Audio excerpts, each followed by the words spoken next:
ક્યારેય વિચાર્યું છે કે ખાલી દરવાજાની ઘંટડી વાગે કે કોઈના પગલાં સંભળાય અને તરત આપણને કેમ ખબર પડી જાય છે કે કોઈ આવ્યું છે? મતલબ અવાજ આપણી આસપાસની દુનિયાને સમજવામાં કેટલી બધી મદદ કરે છે, નહીં? હા. તો આજે આપણે આ જ અવાજ એટલે કે ધ્વનિની દુનિયામાં થોડું ઊંડા ઉતરીશું. અવાજ કેવી રીતે બને છે, કેવી રીતે ફેલાય છે, આપણે એને કેવી રીતે સાંભળીએ છીએ, અને હા, પેલો ફરક, કેમ અમુક અવાજ સંગીત જેવો મીઠો લાગે ને અમુક ઘોંઘાટ જેવો કર્કશ, એ બધું જરા સરળ રીતે સમજવાની કોશિશ કરીશું. તો ચાલો શરૂ કરીએ મુખ્ય સવાલથી કે આ અવાજ, આ ધ્વનિ બને છે કેવી રીતે? જુઓ, મૂળ વાત છે કંપન. સમજો કે કોઈ પણ વસ્તુ ધ્રુજે ને એટલે કે કંપન કરે ત્યારે ધ્વનિ બને. પેલો શાળાનો ઘંટ યાદ છે? વાગે ત્યારે જો અડીએ તો હા, ધ્રુજારી અનુભવાય. બરાબર. અથવા ઘરે થાળી પર ચમચી મારો, અવાજ આવશે અને થાળી પણ ધ્રુજશે. બરાબર કહ્યું. કંપન એટલે આમ તો કોઈ વસ્તુનું પોતાની જગ્યાએથી ખૂબ ઝડપથી આગળ પાછળ થવું. મોટાભાગના સંગીતના વાદ્યો છે ને એ આ જ સિદ્ધાંત પર કામ કરે છે. જેમ કે તબલામાં પેલી ખેંચાયેલી ચામડાની સપાટી કંપે, હા, સિતાર કે વીણામાં તાર ગાવે, અને અમુક વાર તો જેમ કે મંજીરામાં આખું વાદ્ય જ કંપન કરીને અવાજ કાઢે. અચ્છા. અને આપણો પોતાનો અવાજ ગળામાંથી જે નીકળે છે એ કેવી રીતે? એ પણ કંપન જ છે. હા, બિલકુલ. આપણા ગળામાં છે ને સ્વરપેટી નામનો એક ભાગ છે. એની અંદર 2 સ્વરતંતુઓ હોય છે, પાતળા પડદા જેવા. જ્યારે ફેફસામાંથી હવા બહાર નીકળે ને ત્યારે એ આ સ્વરતંતુઓને ધ્રુજાવે છે, મતલબ કે કંપન કરાવે છે, અને બસ અવાજ ઉત્પન્ન થાય. અને ખબર છે એક મજાની વાત? શું? પુરુષોમાં આ સ્વરતંતુ લગભગ 20 મિલીમીટર લાંબા હોય છે, સ્ત્રીઓમાં થોડા ટૂંકા, લગભગ 15 મિલીમીટર, અને બાળકોમાં તો એનાથી પણ ટૂંકા. અચ્છા. હા, એટલે જ આ લંબાઈના ફરકને લીધે દરેકના અવાજમાં પેલો ઘેરો અવાજ કે તીણો અવાજ એ ફરક હોય છે. અચ્છા. ઓહ, એટલે જ બધાનો અવાજ અલગ લાગે છે. સમજાયું ને. પણ અવાજ બન્યો ગળામાં કે પછી વાદ્યમાં, પછી એ આપણા કાન સુધી પહોંચે કેવી રીતે? શું હવામાં તરીને આવે? હા, એમ જ સમજો ને. ધ્વનિને પ્રસરવા માટે એટલે કે આગળ વધવા માટે કોઈક માધ્યમ તો જોઈએ જ. માધ્યમ એટલે? એટલે કે હવા જેવો વાયુ, પાણી જેવું પ્રવાહી, કે પછી ટેબલનું લાકડું કે દિવાલ જેવો ઘન પદાર્થ, કંઈક તો જોઈએ. આ માધ્યમના કણો હોય ને એ એકબીજાને કંપન પાસ કરે, ધક્કો મારે એમ સમજો, અને ધ્વનિ આગળ વધે. ઓહો. એટલે જ પેલો પ્રયોગ છે ને કે કાચની બરણીમાંથી હવા ખેંચી લો, અંદર મોબાઈલ વગાડો તો અવાજ લગભગ બંધ થઈ જાય. કેમ? કારણ કે કંપનને આગળ લઈ જવા માટે અંદર હવાના કણ જ નથી.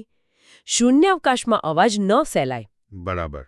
પણ એ જ ઘંટડી પાણી ભરેલી ડોલમાં વગાડો તો સંભળાય. કારણ કે પાણી માધ્યમ બની ગયું. બરાબર. એટલે ધ્વનિ વાયુ, પ્રવાહી, ઘન બધામાંથી પસાર થઈ શકે, પણ શૂન્યાવકાશમાંથી નહીં. સારું, સમજાયું. એટલે કે જ્યાં કશું જ નથી ત્યાં અવાજ ટ્રાવેલ ન કરી શકે. પણ જ્યારે અવાજ આપણા કાન સુધી પહોંચે છે ત્યારે શું થાય છે? મતલબ આપણે સાંભળીએ કેવી રીતે છીએ? આપણા કાનની રચના પણ ખરેખર કમાલની છે. જુઓ, કાનનો જે બહારનો ભાગ દેખાય છે ને, કર્ણપલ્લવ જેને કહીએ, હા, એ ગળણી જેવું કામ કરે. અવાજને ભેગો કરીને કાનની અંદર એક નળી હોય, કર્ણનાળ, એમાં મોકલે. અચ્છા. અને એ નળીના છેડે એકદમ પાતળો પડદો હોય છે. એને કહેવાય કાનનો પડદો અથવા કર્ણપટહ. ખેંચાયેલા રબર જેવો હોય, એકદમ નાજુક. ઓહ, એટલે અવાજના કંપનો એ પડદાને પણ ધ્રુજાવે છે. બિલકુલ. ધ્વનિના કંપનો કાનના પડદાને અથડાય એટલે એ પણ ધ્રુજવા લાગે છે, અને પછી એ ધ્રુજારી કાનના અંદરના ભાગમાં જાય. ત્યાં નાના હાડકાં અને બીજી રચનાઓ છે. એ આ ધ્રુજારીને વિદ્યુત સંકેતોમાં ફેરવે છે, અને એ સંકેતો જાય સીધા મગજ સુધી. અને મગજ આપણને કહે છે કે આપણે શું સાંભળી રહ્યા છીએ. વાહ.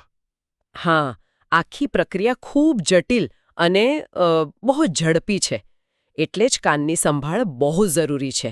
કોઈ દિવસ કાનમાં તીક્ષ્ણ વસ્તુ જેમ કે દિવાસળી કે પિન નાખવી નહીં. પડદાને નુકસાન થઈ શકે. સાચી વાત છે, સાચવવું જોઈએ. પણ બધા અવાજ સરખા કેમ નથી હોતા? કોઈક બહુ જોરથી સંભળાય, કોઈ ધીમો, કોઈ વળી સિસોટી જેવો તીણો, તો કોઈ ડ્રમના ધબકારા જેવો ઘેરો, એનું શું કારણ? હા, એ સમજવા માટે ધ્વનિના બે મુખ્ય ગુણધર્મ જાણવા પડે. એક છે કંપ વિસ્તાર હા, અને બીજો છે આવૃત્તિ. કંપ વિસ્તાર એ શું છે? કંપિસ્તાર એટલે કંપન કેટલું મોટું છે, વસ્તુ પોતાની જગ્યાએથી કેટલી દૂર સુધી આગળ પાછળ થાય છે. જેમ કંપિસ્તાર વધારે તેમ અવાજ વધુ પ્રબળ લાગે, એટલે કે મોટો સંભળાય. આપણે અવાજ કેટલો મોટો છે એની પ્રબળતા ડેસિબલ એટલે કે ડીબીમાં માપીએ છીએ. અચ્છા, મોટો કંપવિસ્તાર એટલે મોટો અવાજ. અને બીજો ગુણધર્મ? આવૃત્તિ? હા, આવૃત્તિ. આવૃત્તિ એટલે 1 સેકન્ડમાં કેટલા કંપન થયા એની ગણતરી. જેમ કે જો કોઈ વસ્તુ સેકન્ડમાં બહુ બધી વાર કંપન કરે તો એની આવૃત્તિ ઊંચી કહેવાય, અને ઊંચી આવૃત્તિવાળો અવાજ આપણને તીણો સંભળાય. જેમ કે સિસોટી. બરાબર.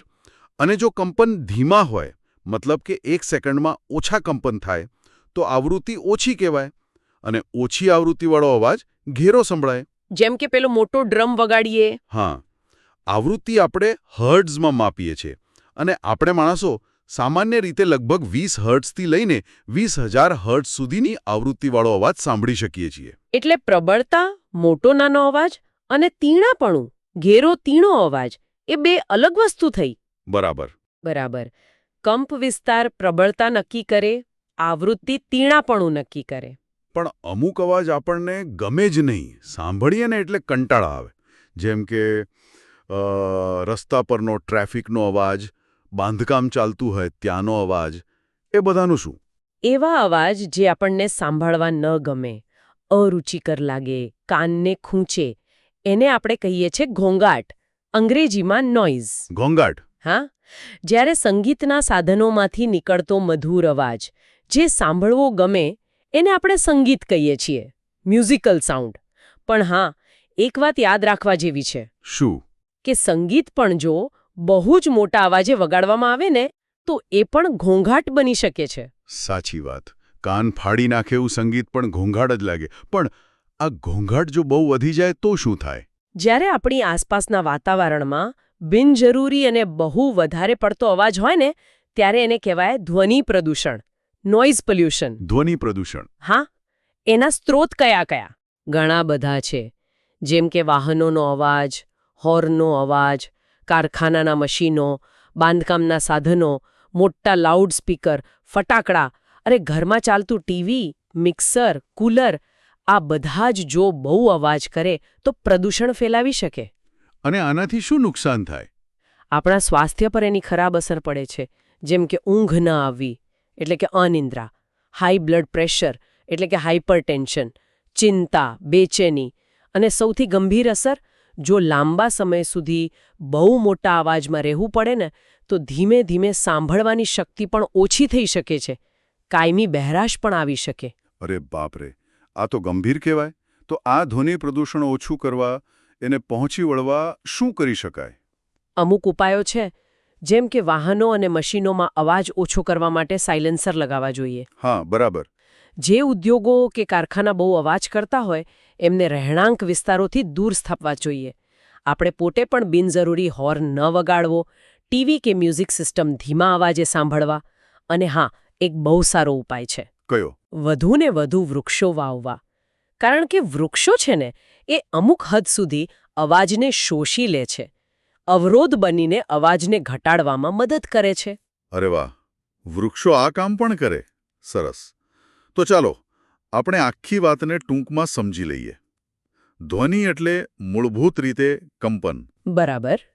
તેને પ્રસરવા માટે કોઈક માધ્યમ જોઈએ. હવા, પાણી કે ઘન પદાર્થ. શૂન્ય અવકાશમાં નહીં. સાચું.